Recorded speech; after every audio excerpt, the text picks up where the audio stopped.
Today we will discuss the JONANGI Jagilam, also known as the Kolleti Jagilam, an Indian dog breed, especially known as the JONANGI. This breed of dog is a dog that looks a little bit like a cross between Australian cattle dog and the Basenji. It is also a dog that is both for hunting but also herding, and has a triple meaning because it is also a good guard dog for bigger farms. And that all-round farm dog attributes are also found with the Australian cattle dog, which is also shares quite a lot of its colors. But different to the Australian cattle dog, the Australian cattle dog is quite capable of hunting, but normally is not that much used as a hunting dog in its pure form. Oftentimes when crossed with lurches, or for example Boer Arab or bull terriers, they are very fine hunting animals. But the JONANGI is a good hunting animal at itself as well.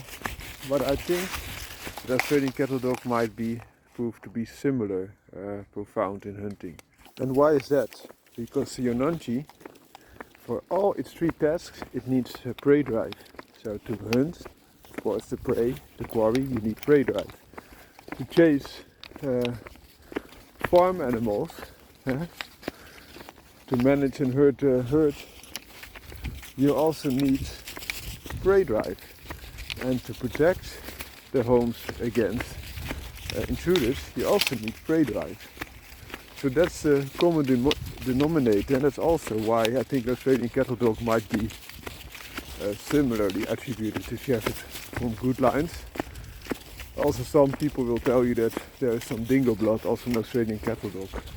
But we are now talking about the JONANGI, and the JONANGI is also different if you compare to the Australian cattle dog, because it is yodeling like a Basenji. And a Basenji is a dog that is in its purpose, right? Why they bred them, the breeding purpose was a hunting dog. And this dog also does not bark, but yodel. The Basenji dog does. And also the JONANGI has wrinkles in its face, much like the Basenji dog has. JONANGI dogs have a very short coat, are capable of fending for themselves, often dig holes around the premises and just work themselves through it and live there. A little bit like a feral dog. Also Australian cattle dogs and Basenjis are known to be primitive type of dogs. In that way that they can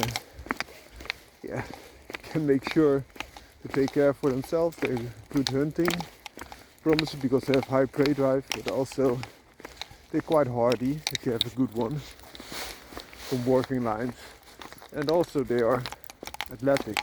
JONANGI combines this in a harsher environment, namely India, and they're also known that they can work on a hot day in rough terrain, the Australian cattle dogs. I think JONANGI will be a lot like that, but perhaps even better in some categories.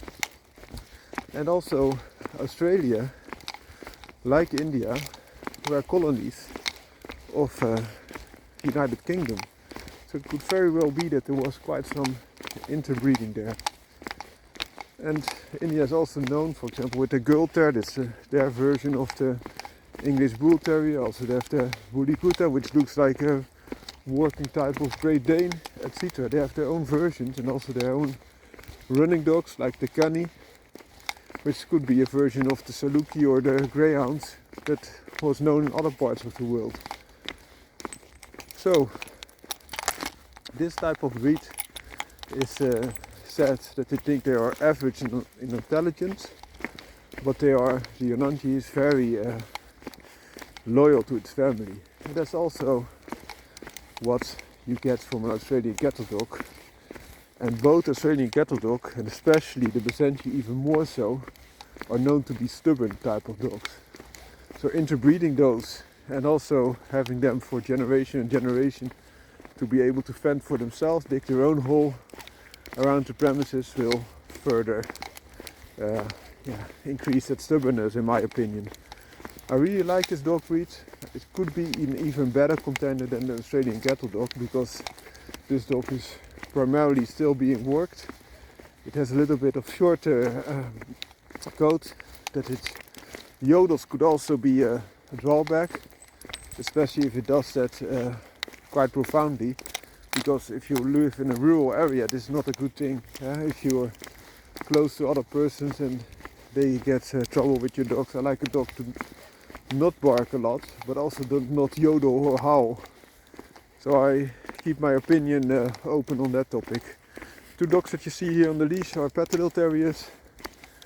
Those are terrier type of dogs for underground work, but also, like the Australian Cattle Dog, carry a little bit of bull to make them harder.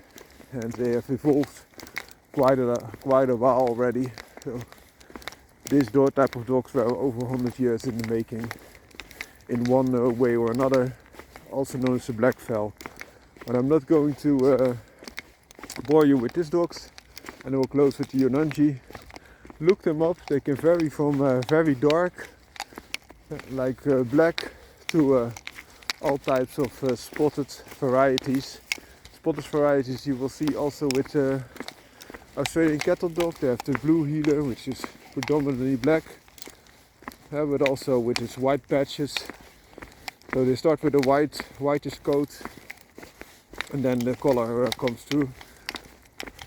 Either red for the red heeler, or blue for the, which is blackish for the blue heelers.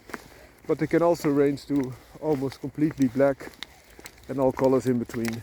So the Yonangi dog is not that much based on only the spotted appearance. I hope you have a great day. You can also look up the Besenti, which is often more solid color type of dog, but it can also be in patches. Have a great day.